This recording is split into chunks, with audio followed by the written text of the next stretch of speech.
Alhamdulillah Rabbil Alamin. Nahmadullah wa nashkurullah subhanahu wa ta'ala. Asyhadu an la ilaha illallah wahdahu la syarika lah. Wa asyhadu anna Muhammadan abduhu wa rasuluh wa safiyyuhu wa khaliluh. Allahumma salli ala atqa khalqillah wa ala habbi khalqillah wa ala atanni khalqillah sayyidina wa habibina wa qurratu a'yunina Muhammad ibn Abdullah sallallahu alaihi wa alihi wasallam wa wala salatan wa salaman daimaini ila yaumil qiyamah. Amma ba'du. Alhamdulillah, kita memuji kepada Allah Subhanahu wa taala yang pada sore yang mulia ini sama-sama kita telah menyelesaikan membaca Maulid Atiyah Ulama. Salawat dan salam pada baginda Rasulullah sallallahu alaihi wasallam. Mudah-mudahan rahmat dan kasih sayang baginda besar Nabi Muhammad serta syafaat baginda Rasulullah senantiasa diberikan kepada kita hingga yaumil qiyamah insyaallah. Amin ya rabbal alamin. Pada sore yang mulia ini, sebagaimana yang telah kita sampaikan sebelumnya, pengen bahas permintaan untuk membahas silsilah daripada ummahatul mukminin, daripada istri-istri baginda Rasulullah sallallahu alaihi wasallam. Maka ini kalau umpama mau ngomongin istrinya Nabi, memulai dari siapa? Khadijah panjang 3 bulan dah habis itu. Nanti kalau sudah bahas Khadijah, yang lain mau dengar nanti, karena biasa yang paling mau didengar Khadijah sama Aisyah. Jadi saya akan mulai dari istri Nabi yang antum tidak kenal terlebih dahulu, baru terakhir cerita tentang Sayyidah Aisyah sama Sayyidah Khadijah di tahun 2023 insyaallah. Karena panjang ini, majelisnya 2 minggu sekali, berarti 1 minggu 1 istri Nabi. Ya kan? 1 bulan 2 istri. Istri Nabi ada 11. Berapa bulan? 6 bulan. 6 bulan. Belum, iya, enggak, istri dulu. Istri 11 istri Nabi, 1 bulan 2 istri. Belum kalau kena Sayyidah Hafsah itu 2 kali pertemuan karena ceritanya panjang. Sayyidah Aisyah itu 3 kali atau 4 kali pertemuan. Sayyidah Khadijah 6 kali pertemuan baru khatam. Jadi kita bahas satu-satu. Maka mudah-mudahan ini kita bahas istri Nabi, jangan nanti kemudian kita bahas istri Nabi, habis itu kemudian tidak mengamalkan, tidak ngikut sebagai imamnya istri Nabi, rugi. Kita bahas kemuliaan istri baginda Rasulullah sallallahu alaihi wasallam. Yang ingin saya bahas adalah istri keduanya baginda Nabi Muhammad alaihi wasallam. Ada yang tahu? Aisyah. Istri kedua Nabi siapa?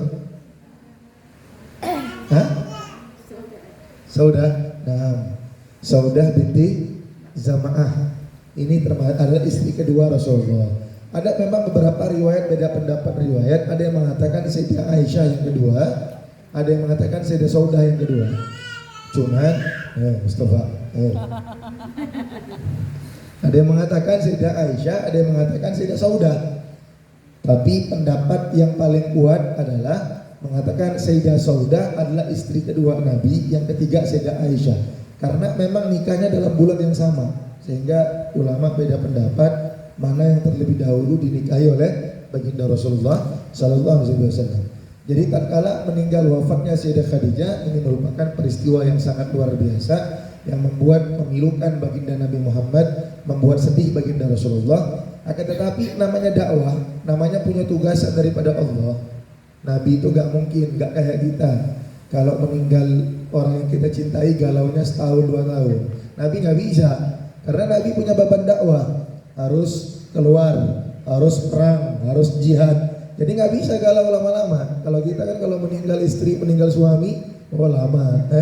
Gak keluar rumah 6 bulan, gak jumpa orang setahun, gak ke mall 2 tahun, 1 bulan aja kalau gak ke mall. Sekarang kan sudah ada Shopee, jadi gak ke mall pun tapi belanja jalan di HP. Walaupun di keranjangnya itu banyak, walaupun ada check out. Disebutkan bahwasanya ketika wafatnya Sayyidah Khadijah radhiyallahu taala anha, Nabi Muhammad sedih luar biasa. Sehingga ketika peristiwa ini terjadi, para sahabat baginda Nabi Muhammad melihat ini kan Nabi ini kan seorang pemimpin yang luar biasa, yang punya tanggung jawab yang luar biasa. Sehingga kayaknya kalau sahabat melihat ini Nabi kalau dibiarin sendiri, wah bisa kacau. Siapa nggak mungkin bisa sendiri. Nabi itu selepas meninggalnya Sayyidah Khadijah, Nabi itu tinggal dengan putrinya 2 orang, Sayyidah Fatimah masih kecil dengan Ummi Kalsum. Karena Sayyidah Zainab itu sama suaminya, Sayyidah Ruqayyah sama Sayyidina Utsman. Sehingga yang nemani Nabi Muhammad cuma 2 putrinya, yang besar Ummi Kalsum, yang Sayyidah Fatimah masih kecil, belum terlalu besar. Sehingga walaupun disebutkan anak ini bisa membantu ayahnya, membantu abahnya, tapi ada keperluan seorang suami yang tidak bisa dipenuhi oleh anaknya. Maka sehingga disebutkan oleh para ulama, maka oleh karena itu kalau umpama antum punya abah, punya umi, yang uminya antum umpama meninggal abahnya, atau abah antum meninggal uminya, itu seorang anak itu tidak diperkenankan untuk melarang menahan orang tua kalau emangnya mau nikah lagi. Karena kan anak-anak sekarang kan takut kalau punya ibu tiri ya. Karena lagunya serem, ibu tiri hanya cinta kepada ayahku, hanya cinta kepada harta bapakku. Takutnya itu hadirin, makanya nggak berani. Sedangkan para sahabat melihat bahwasanya Nabi ini perlu pendamping, karena Nabi nggak mungkin sendirian. Karena biasanya seorang perempuan kalau ditinggal mati oleh suami biasa lebih kuat daripada seorang laki-laki yang ditinggal mati oleh istri. Karena biasanya suami itu tidak bisa ngapa-ngapain kalau ada istri. Kalau kita ceritakan minggu-minggu lalu, kalau ditukar tugas bingung suami. Kalau disuruh tukar tugas, suruh nyapu, ngepel, masak, semuanya dalam satu waktu nggak bisa. Kalau perempuan bisa multitasking, perempuan kayak smartphone, kayak handphone zaman sekarang, bisa ngapa-ngapain aja dalam satu keadaan. Maka para sahabat melihat ini Nabi nggak mungkin sendirian, sehingga datanglah salah satu sahabat Sayyidah Khala binti Hakim, datang kepada baginda Nabi Muhammad bilang, ya Rasulullah, kayaknya Rasulullah kami ngelihat udah ngomong-ngomong sama sahabat yang lain, nggak mungkin ya Rasulullah, kau ini sendiri ya Rasulullah. Apa tidak kepengen ya Rasulullah, kami carikan ya Rasulullah. Ini sahabat yang mulia tuh begitu, nyari-nyarikan. Kadang-kadang udah ngelihat temannya lama ngejomblo, udah dicarikan ya. Dilihatin kalau ada teman sahabatnya yang tidak punya pasangan, dicari-carikan. Karena zaman sahabat dulu begitu, modelnya nyari-nyarikan. Kan saya sering sebutkan, punya teman sudah cukup, sudah pantas menikah, cuman belum menikah, tawarkan, aku punya abang, mau tidak sama abangmu? Tidak apa-apa. Jodoh-jodohkan, aku punya adik, punya abang soleh, insya Allah, tamatan pondok, belajar hidayah, belajar sama abu ini. Gimana, mau enggak? Kalau mau saya tawarkan. Boleh ditawar-tawarkan, nggak apa-apa. Ditawar-tawarkan sama teman kita yang solehah, teman kita yang baik, atau anak kita, nggak apa-apa, ditawar-tawarkan. Lah ini sahabat Nabi nawarkan ke Nabi, ya Rasulullah, mau enggak? Kalau umpama kami carikan untuk engkau ya Rasulullah, kata Sayyidah Khala binti Hakim. Kata Nabi Muhammad, emang ada? Kata Nabi, emang ada. Sebenarnya Sayyidah Khala pengen jawab, kalau antum tanya emang ada, sebenarnya satu Makkah ini pengen engkau nikahi ya Rasulullah. Siapa yang gak pengen nikah sama Nabi Muhammad? Cuman ya Rasulullah, kami punya calon ya Rasulullah. Tapi calonnya janda ya Rasulullah, punya anak 1. Siapa kata Rasulullah? Ini Saudah binti Zam'ah, termasuk perempuan yang masuk Islam di awal-awal Islam ya Rasulullah, di awal-awal kegemilangan Islam bersama suaminya. Karena Sayyidah Saudah binti Zam'ah dengan suaminya As-Sakran ibn Aman. Saudah binti Zam'ah punya suami siapa? As-Sakran bin Aman. Sakran bin Aman. Dua-duanya sahabat yang mulia, dua-duanya sahabat yang masuk Islam di awal-awal, dua-duanya sahabat yang hijrah pertama kali ke Habasyah. Jadi yang hijrah pertama kali ke Habasyah ada 8 pasangan. Di antaranya Sayyidina Hamzah bin Abi Thalib dan Sayyidah Asma binti Umayyah, dan termasuk juga Sayyidina Ruqayyah dan Sayyidina Utsman, termasuk juga Sayyidina Sakran dan Saudah binti Zam'ah. Hijrah ke Habasyah. Waktu itu umat muslimin sedang terpuruk dengan tekanan-tekanan orang kafir Quraisy, sehingga Nabi memerintahkan orang-orang muslim untuk hijrah ke Habasyah. Walaupun sebenarnya sih Habasyah ini punya raja bukan muslim, tapi rajanya adil bijaksana, sehingga mau mengayomi, mau menampungi orang-orang muslim. Walaupun kemudian nanti rajanya kena hasut. Raja kena hasut sama orang-orang kafir Quraisy. Orang-orang kafir bilang ini orang muslim gak baik, orang muslim ini bahaya, orang muslim teroris. Nah, dari zaman dahulu tuh sudah ada begitu. Dari zaman dahulu yang ngatain muslim teroris, yang ngatain muslim radikal udah ada dari zaman dahulu. Dari zaman sahabat Nabi udah ada. Tapi karena berhubung Raja Najasyi, raja yang memimpin Najasyi pada saat tersebut, raja yang adil dan bijaksana, tidak termakan omongan hasutan daripada orang kafir Quraisy hadirin. Sehingga pada suatu ketika akhirnya rajanya nggak termakan, orang muslimnya yang termakan hoax. Orang muslimnya termakan hoax. Terdengar kabar di Mekah udah baik-baik aja. Orang muslim sama orang kafir di Mekah udah berdamai. Akhirnya mereka bilang, kalau di Mekah udah berdamai, ngapain kita di Habasyah? Ngapain kita sama Raja Najasyi? Kita balik kampung deh. Udah rindu sama rumah, udah rindu sama keluarga. Akhirnya mereka semua balik. Ternyata ketika mereka balik, yang didapati keadaannya lebih parah daripada keadaan sebelumnya. Sehingga itulah makanya kenapa hijrah ke Habasyah ada 2 kali. Makanya mereka hijrah kembali, balik lagi ke Habasyah. Nah, waktu balik sekali lagi itu rame. Termasuk di antaranya termasuk yang hijrah sekali lagi Abu Salamah. Abu Salamah hijrah sekali lagi pergi ke Habasyah. Baik. Kemudian kita sebutkan waktu balik sekali lagi. Nah, ini makanya ada perbedaan pendapat ulama. Suaminya Sayyidah Saudah binti Zam'ah ini Sakram ibn Amr meninggalnya di Habasyah atau di Mekah. Ada yang mengatakan meninggalnya di Habasyah, ada yang mengatakan meninggalnya di Mekah waktu sudah balik hijrah. Baik. Kemudian kita balik lagi ke masa di mana akhirnya Sayyidah Khalah nawarkan kepada baginda Nabi Muhammad. Nabi Muhammad mengatakan, kalau memang engkau lihat perempuan tersebut bagus untukmu, silahkan, tolong lamarkan. Sehingga baginda Nabi Muhammad SAW, Sayyidah Khalah binti Hakim datang ke rumah Saudah binti Zam'ah. Datang ke rumah Saudah binti Zam'ah. Tidur. Gak usah dilihat kali, ini enak bagus. Gak usah diopek Zumar. Sayyidah Khalah binti Hakim kemudian dia datang ke rumah Saudah binti Zam'ah. Datang ke rumah Saudah binti Zam'ah, dia ketok, assalamualaikum. Masuk. Ada apa? Kata Saudah binti Zam'ah, ya Allah, wahai Saudah, tahu enggak engkau ini hari ini mendapatkan anugerah yang begitu luar biasa daripada Allah. Sayyidah Saudah katakan, Khalah, anugerah apa? Kata Khalah, aku hari ini diutus oleh baginda Nabi Muhammad ke rumahmu sebagai utusan untuk melamar dirimu, wahai Saudah. Sehingga Sayyidah Saudah senyum luar biasa, senang. Siapa tidak senang dilamar oleh baginda Nabi Muhammad? Senang kalau dilamar baginda Nabi Muhammad, senang. Tidak usah dilamar sama Nabi Muhammad. Ini kalau ada anak gadis dilamar sama Habib Umar bin Hafid aja senang. Jadi istri Habib Umar, istri Habib Umar. Pikirin tak tinggal, tahajud tak tinggal, insya Allah surga, insya Allah. Siapa yang tidak mau? Lah ini istri Nabi Muhammad, senang luar biasa Saudah binti Zam'ah. Sampai akhirnya Sayyidah Saudah binti Zam'ah bilang, aku masih punya abah, tolong kau bilang sama abahku. Sampai kemudian Khalah binti Hakim datang masuk ke rumah abahnya Zam'ah. Waktu itu disebutkan oleh para ulama, ada riwayat yang mengatakan Zam'ah udah masuk Islam, ada yang mengatakan Zam'ah belum masuk Islam.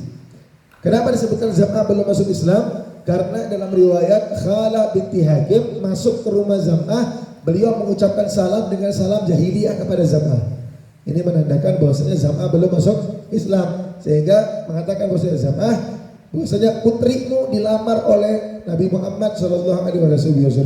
Sehingga Zam'ah mengatakan bahwasanya putriku dilamar oleh Muhammad ibn Abdullah.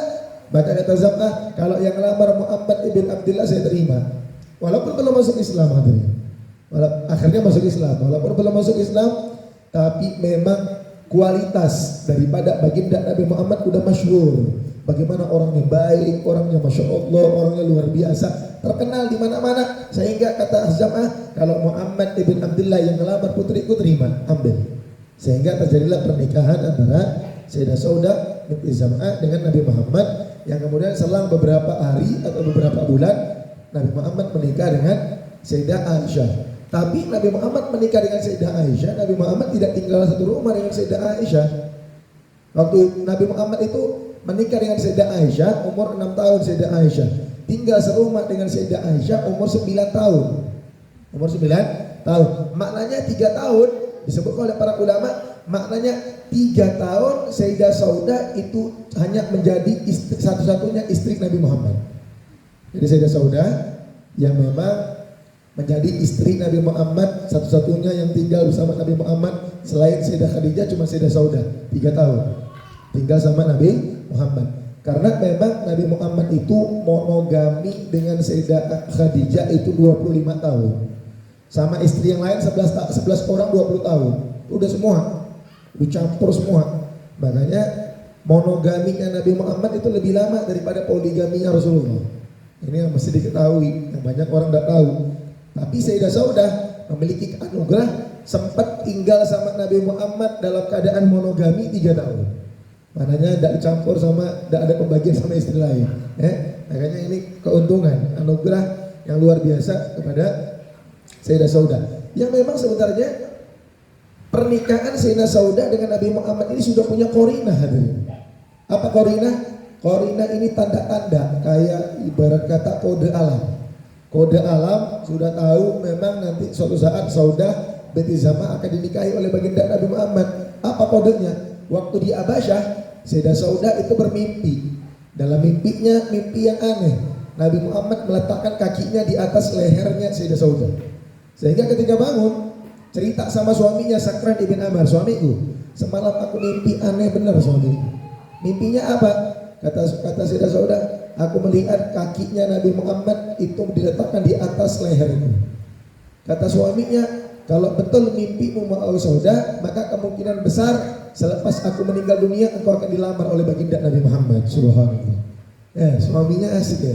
Suaminya langsung tafsirkan begitu. Dalam riwayat lain ada pendapat yang lain. Mimpinya bukan itu. Mimpinya Sayyidah Saudah binti Zam'ah itu melihat rembulan yang begitu terang benderang jatuh ke atas pangkuannya Sayyidah Saudah binti Zam'ah.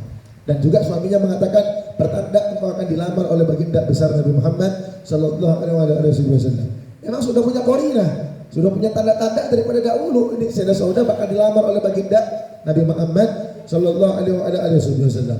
Maka memang Sayyidah Saudah binti Zam'ah ini tidak terlalu banyak diceritakan oleh para ulama. Hanya saja ada beberapa cerita yang kemudian pada saat selepas pernikahan Sayyidah Saudah binti Zam'ah dengan baginda Nabi Muhammad, Nabi kemudian diperintah hijrah sama Allah ke kota Madinah. Waktu hijrah kota Madinah, itu Nabi hijrah sama Sayyidina Abu Bakar Siddiq, hijrah sama beberapa sahabat. Sayyidah Saudah tinggal di Mekah, tidak ikut. Ketika sampai di kota Madinah, Nabi utus beberapa sahabat untuk jemput istrinya Saudah binti Zam'ah dan beserta putra-putranya, anak-anaknya Saudah binti Zam'ah. Dan putri-putrinya Rasulullah Shallallahu Alaihi Wasallam. Yang disebutkan bahwasanya Sayyidah Saudah binti Zam'ah ini memang pernikahannya dekat sama Sayyidah Aisyah. Jadi selepas 3 tahun, umur Sayyidah Aisyah umur 9 tahun, ini Sayyidah Aisyah sama Sayyidah Saudah ini akrab berdua, karena memang baru istri Nabi baru 2 orang, baru Sayyidah Saudah, satu lagi Sayyidah Aisyah. Tapi luar biasa. Walaupun baru 2 istri, tapi luar biasa antara hubungan antara Sayyidah Aisyah dan hubungan antara Sayyidah Saudah binti Zam'ah ini memiliki hubungan yang harmonis luar biasa hadirin. Sampai kemudian Sayyidah Saudah ini diceritakan istri Nabi yang paling polos. Jadi polos, imut, lucuin. Nah, ini istri Nabi Sayyidah Saudah. Ya polos yang nggak tahu apa-apa begitu Sayyidah Saudah. Sampai pernah sholat di belakang Nabi. Lagi sholat di belakang Nabi, Sayyidah Saudah rukuk. Sayyidah Saudah ini nggak pernah sholat di belakang Nabi. Begitu sholat di belakang Nabi, ternyata rukuknya Nabi itu lamanya sama seperti berdirinya Nabi. Nabi itu berdiri baca surah Al-Baqarah. Surah Al-Baqarah berapa lama itu kira-kira? Satu jaman. Ya, satu jaman kalau bacanya udah sering baca Quran. Kalau nggak pernah baca Quran itu 5 jam. Kalau rajin baca Quran, insya Allah Al-Baqarah 1 jam selesai. Karena 3 juz.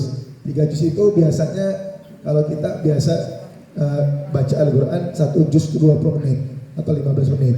Paling 3 juz itu 1 jaman selesai. Ya. 1 jaman atau Nabi Muhammad baca 1 jaman. Maknanya berdiri 1 jam, ruku 1 jam aja. Jadi Sayyidah Saudah ini ruku di belakang Nabi. Akhirnya karena saking lamanya nutup hidung aja. Setelah salam dia bilang sama Rasulullah, ya Rasulullah, tadi itu ya Rasulullah, waktu ruku aku nutup hidung ya Rasulullah. Kata Nabi, loh kenapa nutup hidung? Kata Nabi, ngapain nutup hidung? Kan rukumu lama ya Rasulullah. Aku takut darahku ngalir ke kepala turun dari hidung ya Rasulullah. Saudara, polosnya, polosnya Sayyidah Saudah ini memang ya, polos simutin ya. Ya begitulah istri Nabi Muhammad SAW. Sampai pernah Sayyidah Aisyah itu waktu lagi masak-masak di rumah, Sayyidah Saudah datang ke rumahnya Sayyidah Aisyah. Sayyidah Aisyah ini jahil kadang-kadang ya, lagi masak, akhirnya masakannya Sayyidah Aisyah diambil dicolokin di pipinya Sayyidah Saudah. Ya, Sayyidah Aisyah kan masih kecil, umur 9 tahun 10 tahun. Dia ambil air makanan dicolek kan, Sayyidah Saudah colekin begini, dibercandain. Nah, karena Sayyidah Saudah takut, nggak pernah dibalas. Karena istri-istri Nabi tahu Sayyidah Aisyah ini memang istri paling dicintai sama Nabi. Ya, tapi Nabi Muhammad kadang ngelihat istrinya begitu, kata Nabi, Saudah bales. Kata Nabi balesin. Nah, karena Sayyidah Saudah balesin juga kepada Sayyidah Aisyah. Ini kehidupan istri Nabi Muhammad SAW luar biasa indahnya hadirin ya. Luar biasa harmonis, luar biasa. Nah, kalau kita umpama biasa kan antara madu sama madu yang lain kan biasa ada perasaan ya cemburu memang ada satu sama lain, tapi istrinya Nabi Muhammad itu tidak terlalu membawa perasaannya itu, tapi melihat bagaimana hubungan antara mereka menjadi istrinya baginda Rasulullah Sallallahu Alaihi Wasallam. Yang disebutkan bahwa Sayyidah Saudah binti Zam'ah, beliau ini saking polosnya, saking luar biasa, hatinya bersih luar biasa. Beliau pernah buat kesalahan yang luar biasa juga waktu perang Badar hadirin. Jadi waktu selesai perang Badar, banyak daripada orang-orang Mekah, orang-orang munafik, orang-orang kafir Quraisy yang dimana ditahan oleh baginda Nabi Muhammad menjadi tawanan perang. Lah Sayyidah Saudah ini kan orang Mekah, semangat kenegriannya sangat luar biasa. Ngelihat orang-orang Mekah ditahan, beliau ngerasa nggak enak, loh kok orang Mekah ditahan. Kata beliau sayang ya. Akhirnya beliau deketin satu orang kafir Quraisy namanya Suhail. Beliau bilang kepada Suhail, aku ini jangan pantang menyerah. Kalian ini belum kalah, lo malah disemangatin orang-orang kafir Quraisy. Malah beliau nyemangatin orang kafir Quraisy. Sampai beritanya ke telinga baginda Nabi Muhammad kesal melihat, agak marah dengan Sayyidah Saudah. Loh ini kok malah nyemangatin orang kafir Quraisy? Ya. Kalau umpama kita ngelihat dari kacamata zahir, kita ngelihat, loh kok Sayyidah Saudah malah gak nyemangatin orang Muslim, kok malah orang kafir Quraisy? Padahal Suhail ini adalah orang yang pernah menghardik, mempertolong, menghina, memaki, mencaci, bahkan mengerjai Sayyidah Saudah dan Sakrat ibn Amr suaminya tatkala awal-awal masuk Islam tatkala mereka awal-awal masuk Islam. Ini Suhail, orang yang menghardik, orang yang mencaci mereka. Kalau kita melihat doir, loh Sayyidah Saudah kok begitu ya, kok ngedukung orang kafir.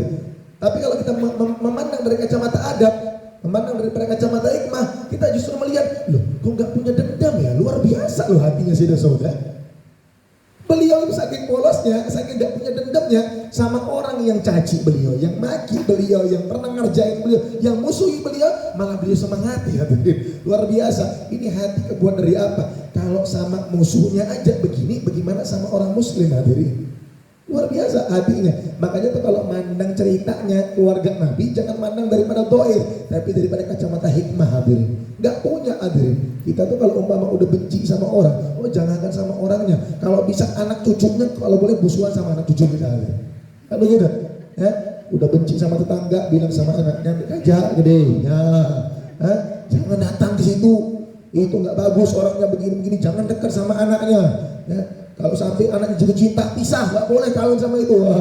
Bencinya ke sumatnya.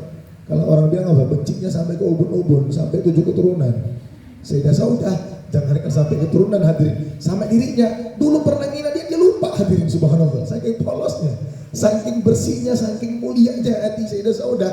Dulu pernah caci maki Sayyidah Saudah, dia lupa, malah disemangatin, ayo kalian belum kalah, kalian masih bisa bertarung. Subhanallah hadirin, luar biasa istri Nabi Muhammad, polos, imut, lucu, luar biasa Sayyidah Saudah binti Zam'ah, dan termasuk istri Nabi yang paling bisa nyenengin Nabi, karena emang lucu. Memang Nabi itu kalau jumpa Sayyidah Saudah tuh senang aja bawaannya, gembira aja, karena memang modelnya begini hadirin ya, modelnya begitu hadirin. Maka disebutkan bahwasanya Sayyidah Saudah binti Zam'ah juga ma'ruf, kalau pernah dengar, sering dengar cerita bahwasanya Saudah binti Zam'ah termasuk istri Nabi yang disebut panjang tangan. Panjang tangan, tapi bukan panjang tangan orang Indonesia. Orang Indonesia panjang tangan nyuri, bukan hadirin. Jadi Nabi itu pernah menyebutkan dalam hadis, orang yang nanti yang menyusulku pertama kali adalah orang yang paling panjang tangannya. Orang yang menyusulku pertama kali nanti adalah orang yang paling panjang tangannya. Sampai ketika Nabi baru bilang hadis ini, istri-istri Nabi kumpul, ayo ukur tangan kita mana yang lebih panjang. Istri Nabi semuanya polos hadirin ya. Di Nabi bilang yang paling cepat nyusul aku nanti yang paling panjang tangannya. Akhirnya semuanya pada mengukur tangan hadirin. Ketika diukur ternyata tangannya Sayyidah Saudah binti Zam'ah itu yang paling panjang hadirin. Karena beliau orangnya tinggi, agak bongsor, agak tinggi besar begitu. Jadi kalau diulurkan tangannya memang tangan beliau yang paling panjang hadirin, ya. Beliau itu paling tinggi. Memang waktu sahabat milih Saudah binti Zam'ah sebagai istri Nabi, sebenarnya itu heboh loh kota Makkah. Kota Makkah itu heboh luar biasa. Nah kenapa? Karena memang sebenarnya ya, untuk nyari perempuan yang bisa gantikan sosok Sayyidah Khadijah itu adalah hal tersulit hadirin. Karena Sayyidah Khadijah ini paket komplit. Yang paling cantik sekota Makkah ya beliau, yang paling kaya ya beliau, yang paling bagus nasabnya ya beliau, yang paling bagus agama ya beliau hadirin. Jadi paket komplit, mau dicari di mana-mana nggak bakal dapat hadirin. Bahkan disebutkan yang punya paket komplit begini cuma Sayyidah Khadijah. Antum mau cari perempuan yang punya paket komplit nggak ada. Ya biasanya kalau kaya kadang-kadang mukanya nggak terlalu cantik. Cantik tapi kadang-kadang nggak punya harta. Cantik kaya tapi mungkin bukan dari keluarga yang baik-baik. Ya, cantik kaya keluarga baik-baik tapi agamanya entah kemana. Jadi untuk dapat paket komplit itu biasanya susah. Sampai guru kita Nabi Muhammad, Sayyidina Nabi Muhammad mengatakan bahwasanya kalau kalian laki-laki, kan Nabi menyebutkan cari perempuan yang 4, bagus rupanya, hartanya, keturunannya, agamanya.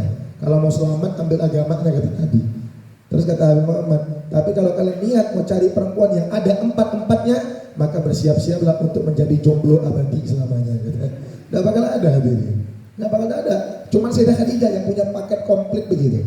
Sehingga Sayyidah Saudah mohon maaf, kalau fisik jelas gak mungkin bisa dibandingkan sama Sayyidah Khadijah hadirin.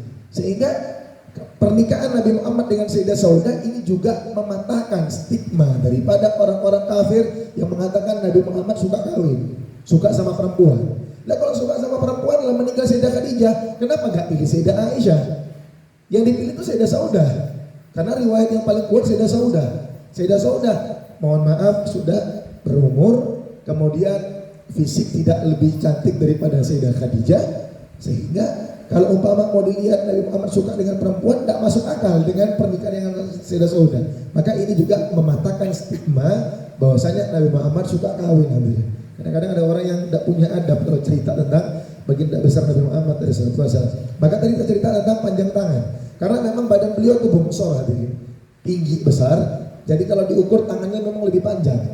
Tapi subhanallah, istri Nabi baru paham ternyata maksud Nabi panjang tangan itu yang paling banyak sedekahnya, bukan yang paling panjang tangannya hadirin.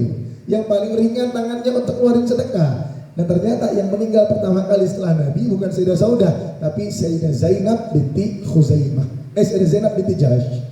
Siapa Sayyidah binti Jahsh? Zainab binti Jahsh ini adalah yang pernah menikah dengan Sayyidina Zaid ibn Harithah, anak angkat Nabi Muhammad. Beliau, lah kenapa beliau? Padahal apakah kemudian istri Nabi yang lain tidak suka sedekah? Tidak. Istri Nabi ini semuanya gemar sedekah.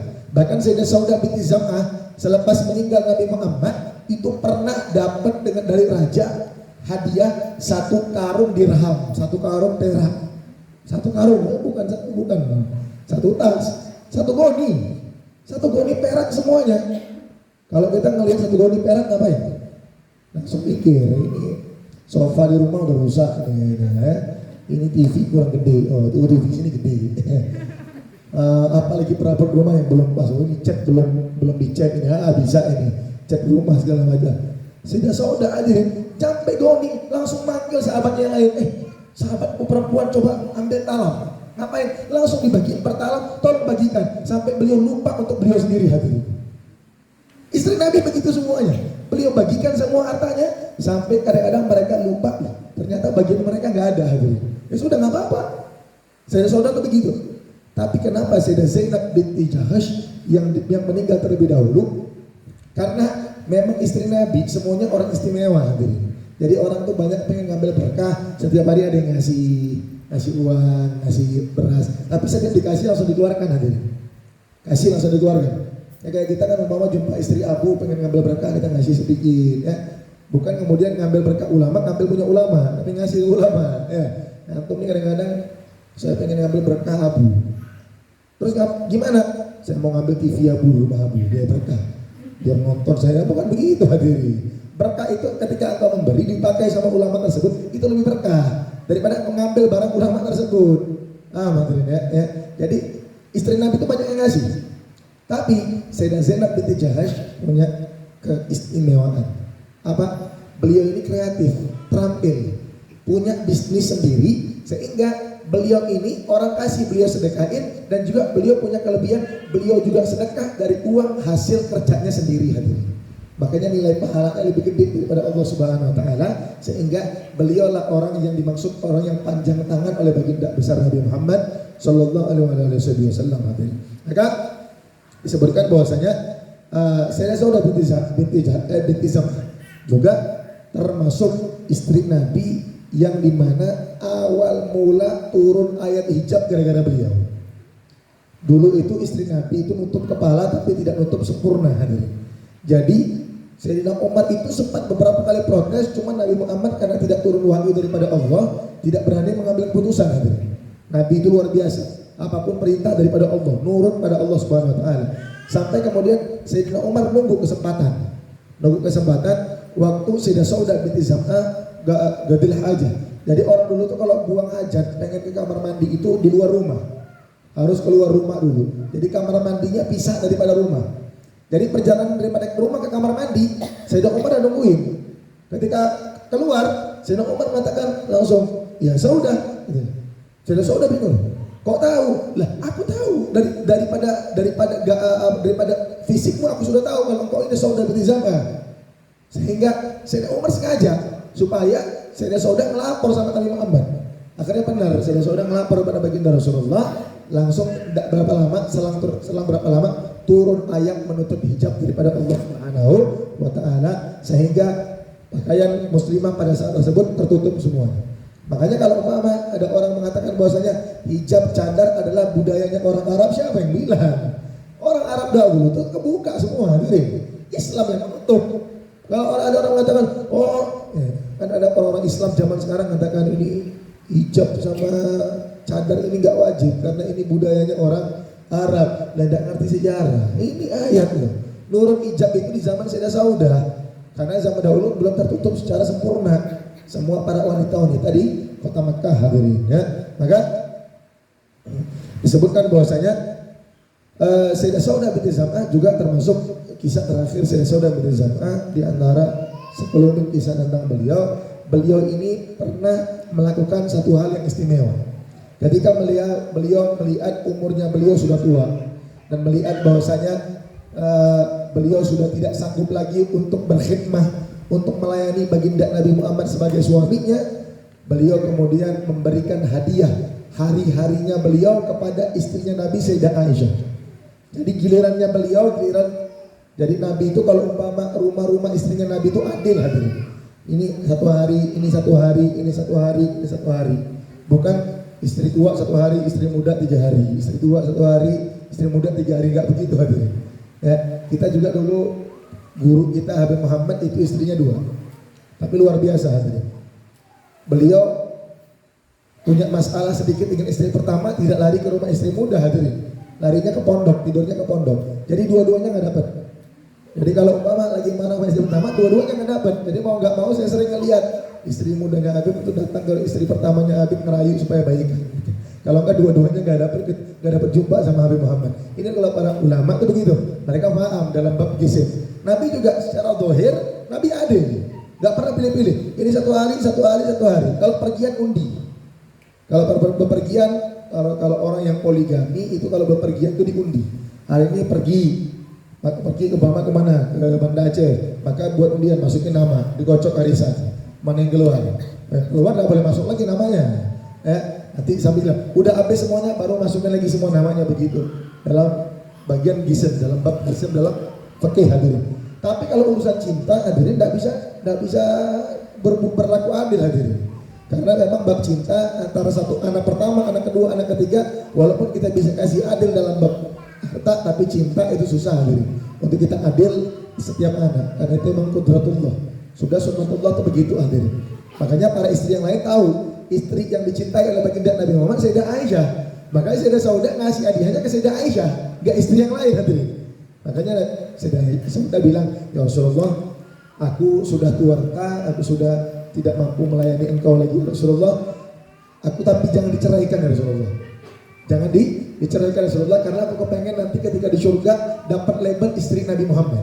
Jadi ya Rasulullah, karena aku tidak mampu berkhidmat kepada engkau, tidak mampu melayani engkau ya Rasulullah, aku berikan hari-hariku ya Rasulullah.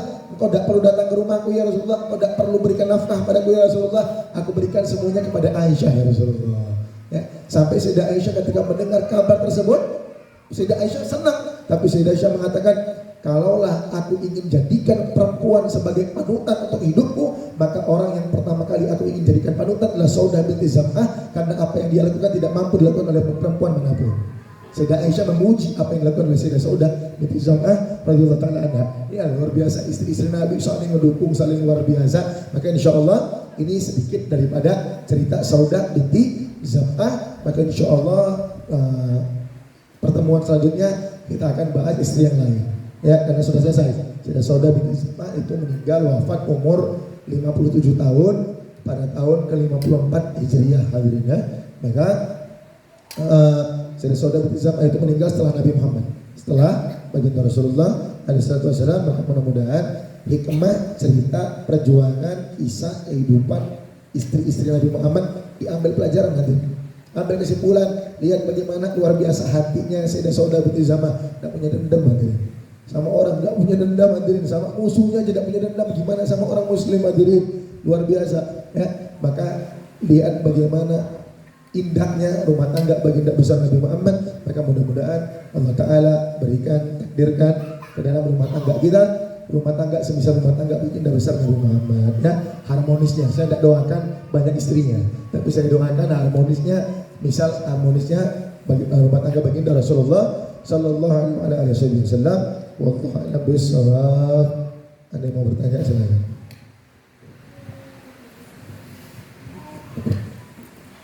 Dan pasti harus sama dengan tema, beda, bebas. Silakan. Ya, silakan.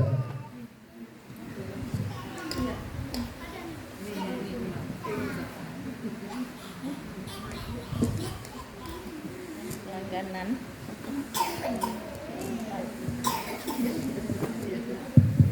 Assalamualaikum warahmatullahi wabarakatuh. Setelah kita mendengar kisah para istrinya Nabi, sepertinya kita tidak ada apa-apanya. Memang menurut sunnah kan suami boleh menikah lebih dari satu. Jadi kita sebagai istri kayaknya susah gitu kan, Habib. Biarpun itu sunnah gitu kan. Ada seberapa besarnya dosa kita seandainya suami itu minta atau izin untuk menikah lagi dan si istri tidak mengizinkannya. Seberapa besarkah dosa kita dan apakah dosa itu akan diampuni? Ya. Baik, hanya itu aja. Pas bahas poligami bawa istri juga lagi. Kan bingung mau jelasinnya. Maka yang pertama, secara syariat suami itu untuk berpoligami itu tidak perlu izin istri. Itu yang pertama. Ini kita bahas syariat dulu ya. Jangan ditolak dulu, dipahami dulu ya. Syariat dulu. Karena memang dalam Islam Allah Ta'ala mengizinkan untuk menikah 2, 3 atau 4. Tapi yang mesti diingat, jangan dipotong ayatnya. Kalau umpama engkau tidak bisa berlaku adil, maka 1 sudah mencukupi dirimu. Nih dalam firman-Nya Allah. Sebenarnya kalau ngelihat firman-Nya Allah, Allah tuh gak nganjurkan poligami. Allah tuh malah nekankan ke yang 1 sebenarnya. Kalau orang paham. Cuma kan orang senang bacanya yang duluan ya. Masna wa thulatha wa ruba'. Tapi gak baca. Wa in khiftum alla ta'dilu. Kalau kalian takut khawatir gak bisa berlaku adil, maka cukup 1 saja. Kata Allah Subhanahu wa ta'ala.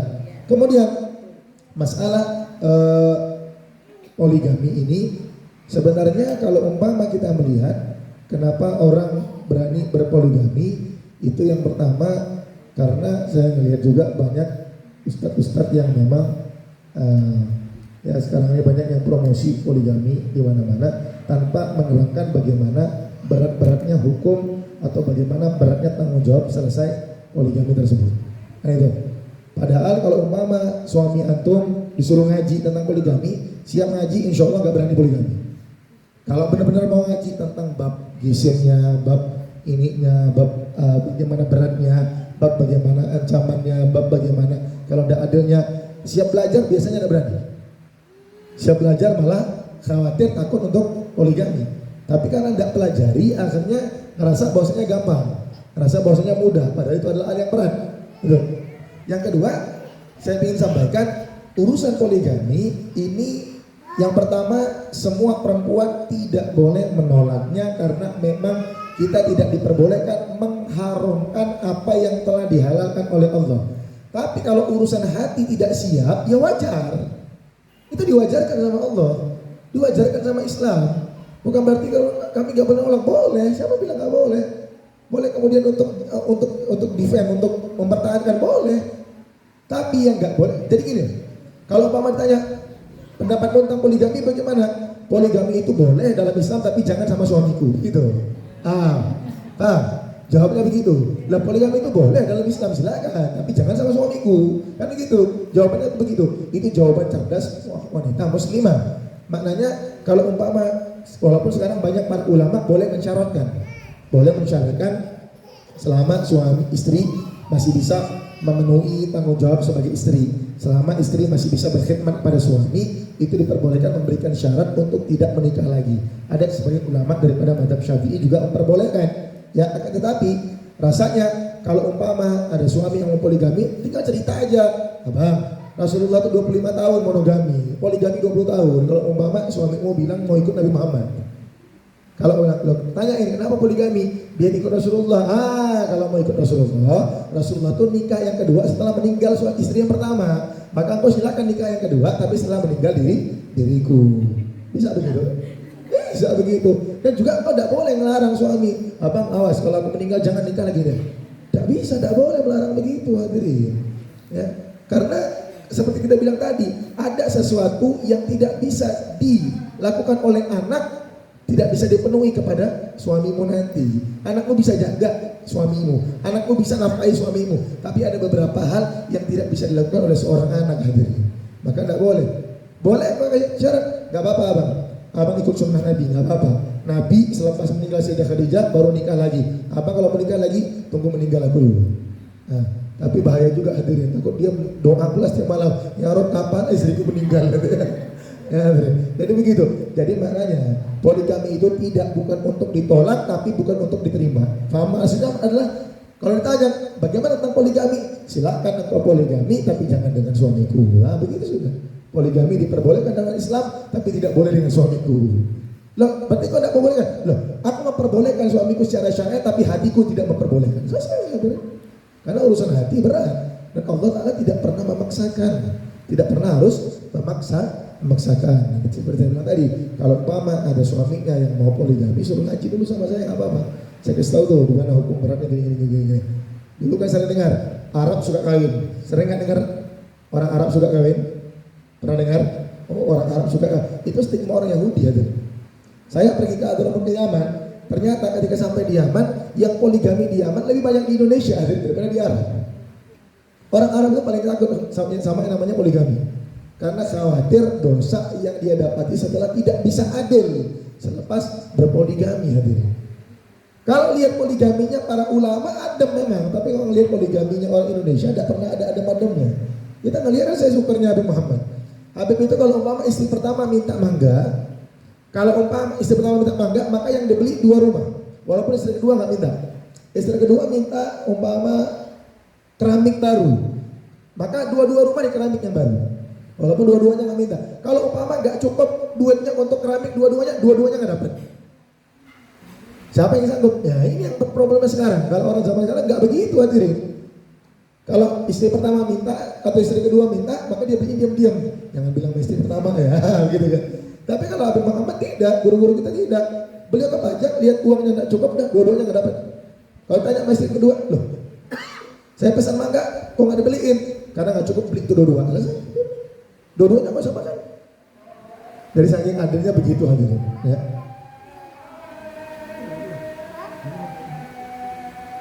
Ada yang mau nanya lagi? Selepas selesai.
لا إله إلا الله محمد رسول الله صلى الله عليه وعلى آله وصحبه وسلم. اللهم رب زكاة وصلاة الدائمة آتي سيدنا محمد الوسيلة والفضيلة والشرف والدرجة العالية الرفيعة وبعد المقام المحمود الذي وأنت إنك لا تخلف الميعاد. رب اغفر لي ولوالدي، رب اغفر لي ولوالدي، رب اغفر لي ولوالدي وارحمهما كما ربياني صغيرا. وصلى الله على سيدنا محمد وعلى آله وصحبه وسلم. الحمد لله رب العالمين.